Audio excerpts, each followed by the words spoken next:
Hi there. As longtime contractors for Jayman Master Build, CDX has been asked to answer some questions under the Ask the Expert column for the Calgary Herald. And as such, I'd like to talk to 5 points that are really essential to building a deck for the do-it-yourselfer or also for any layman out there that would like to attempt to build a deck. One of the key points that we need to focus on is the design and layout aspect. Most of the time, what we find as a company, we invest a lot of time in the planning stages.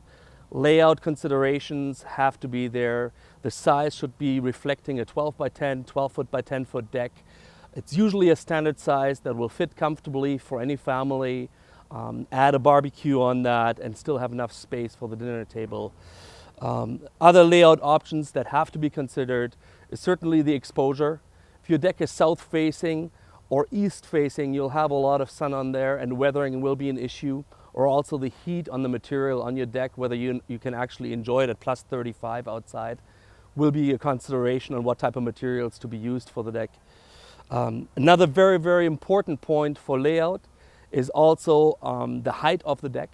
Once it reaches over 24 inches, it is permit required. So at that point, anybody would have to approach building services to consider a permit for the deck.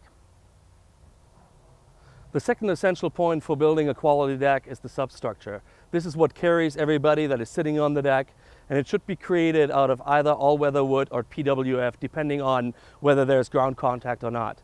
Decks over 24 inches need permit requirements, and such building services will tell you everything about code to fulfill proper spans that you're desiring. The third important point for building a deck is what we use for the material to cover the deck.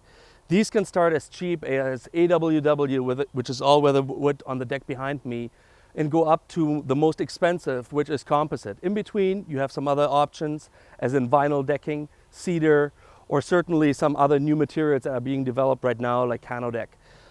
In these applications, maintenance is the biggest difference between them. As a general rule of thumb, the less expensive the deck material, the more maintenance the customer will have. This deck here has been in the sun for a year and a half, and you can clearly see that there is some tender love and care that has to be applied to this deck. This is very normal with a wood deck. When it comes down to into a composite deck of Trex or Moisture Shield, this always changes, and there is no maintenance at all in any of that. The fourth talking point on this list is certainly railings and stairs. When we deal with a deck that is above 24 inches of height, you're automatically required to have railings on this deck. There are certainly two options that are predominant. One is aluminum, the other one is wood, like this one here. You can dress it up with spindles, as this deck is, or with glass, if you have a view that you'd like to enjoy from your deck.